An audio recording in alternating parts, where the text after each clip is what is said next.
Hello दोस्तों, welcome back to our YouTube channel PK math concept. इस video में हम देखेंगे निर्देशांक ज्यामिति का दूरी सूत्र। आखिर डिस्टेंस फार्मूला के माध्यम से किन्हीं दो बिंदुओं का बीच की दूरी कैसे निकालते हैं। चलिए देखते हैं इस वीडियो में। दूरी सूत्र, distance formula.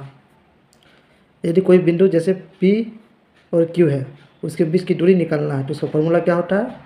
Root under x2 minus x1 का whole square plus y2 minus y1 का होल स्क्वायर। चलिए एग्जाम्पल के माध्यम से समझते हैं ताकि आपको आसानी से और अच्छी तरह से समझ में आ जाए। जी देखिए, निम्न बिंदुओं के बीच की दूरी ज्ञात कीजिए। मैंने एग्जाम्पल के तौर पर दो बिंदुओं को लिया हूँ, उसके दूरी, इन दो बिंदुओं के बीच क्या दूरी निकालना है। तो चलिए स्टार्ट करते हैं। पहला क्वेश्चन, एक बिंदु मैंने मान लिया P 2,3 और दूसरा बिंदु मैंने Q मान लिया 4,1। इनके बीच की दूरी हमको निकालना है। तो डिस्टेंस फार्मूला क्या होता है? दूरी सूत्र होता है root under x2 minus x1 का whole square plus y2 minus y1 का होल स्क्वायर। तो सबसे पहला वाला क्या होता है? x1 होता है और दूसरा वाला y1 होता है। इसमें भी पहला वाला क्या हो जाएगा? x2 हो जाएगा, इसमें दूसरा वाला y2 हो जाएगा। तो चलिए इसको हम फार्मूला में पुट कर देते हैं। y2 कितना है? 4 है, तो चलिए 4 लिख देते हैं, माइनस का माइनस। x1 कितना है? 2 है, तो चलिए 2 का 2 लिख देते हैं, ब्रैकेट स्क्वायर, प्लस का प्लस लिख दिए।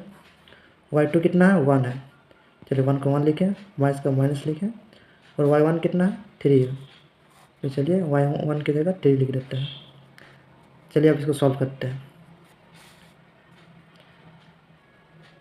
रूट अंडर का रूट अंडर लिख दिया। अब 4 में 2 घटेगा तो कितना बचेगा? 2। तो 2 का क्या करना है? स्क्वायर कर देना, प्लस का प्लस। अब 1 में -3 होगा तो कितना बचेगा? -2 का whole square equal to bracket equal to root का रूट लिख दिया। 2 का स्क्वायर करेंगे तो कितना होगा? 4, प्लस का प्लस। -2 का स्क्वायर करेंगे तो कितना होगा? 4 ही होगा। इजकल टू कितना होगा? Root under 8। अब 8 को हम क्या लिख सकते हैं? रूट अंडर 4 गुना 2 लिख सकते हैं। इजकल टू क्या होगा? 4 के बदले क्या? 4 किसका स्क्वायर रूट है? 2 का, तो 2 रूट अंडर 2। इस प्रकार दो बिंदु P और Q के बीच का दूरी मेरा कितना निकल गया? 2 रूट अंडर 2। चलिए दूसरा वाला क्वेश्चन को देखते हैं।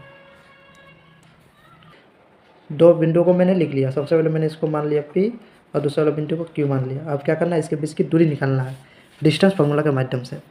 तो डिस्टेंस फार्मूला सबसे पहले, तो डिस्टेंस फार्मूला मैं लिख लेता हूँ। देखिए डिस्टेंस फार्मूला क्या होता है? दूरी सूत्र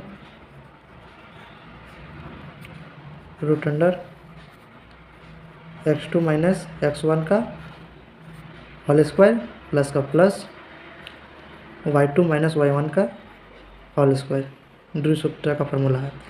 तो हम इससे बिंदुओं से क्या x1 और x2 और y2 निकाल लेते हैं। पहला वाला क्या होता है? x1 होता है, दूसरा वाला क्या होता है? y1 होता है। उसी प्रकार दूसरा बिंदु में पहला वाला क्या होता है? x2 होता है और दूसरा वाला क्या होता है? y2 होता है। इस प्रकार में x1 कितना 5 आ गया, y1 7 आ गया, x2 1 आ गया और y2 3 आ गया। चलिए आप इसको फॉर्मूला में पुट करके आंसर निकालते हैं। रूट का रूट लिख देंगे। x2 का वैल्यू कितना है? -1, माइनस का माइनस। x1 का वैल्यू कितना है? -5, माइनस यहाँ ऑलरेडी है तो इसलिए क्या हो जाएगा? प्लस हो जाएगा का स्क्वायर, प्लस का प्लस हो गया। y2 कितना है? 3 है, y1 कितना है? 7 है, -7 का होल स्क्वायर। चलिए अब फिर इसको रूट में ले आते हैं। -1 + 5 कितना होगा? 4 का स्क्वायर प्लस का प्लस 3 - 7 बराबर कितना होगा? -4 का होल स्क्वायर इजकल टू चलिए 4 का स्क्वायर कितना होगा? 16 और -4 का स्क्वायर कितना होगा? 16। इस प्रकार इसको जोड़ेंगे तो कितना होगा? 32। देखिए 32 को मैं कैसे लिख सकता हूँ? रूट अंडर 16 गुना 2 लिख सकता हूँ। हम जानते हैं कि 16 किस संख्या का स्क्वायर रूट है, तो 4 को। तो 16 को मैं क्या लिख सकता हूँ, 4√2। 16 को क्या किया, 4 लिख दिए और √2 का √2 लिख दिए। इस प्रकार ये मेरा आंसर आ गया।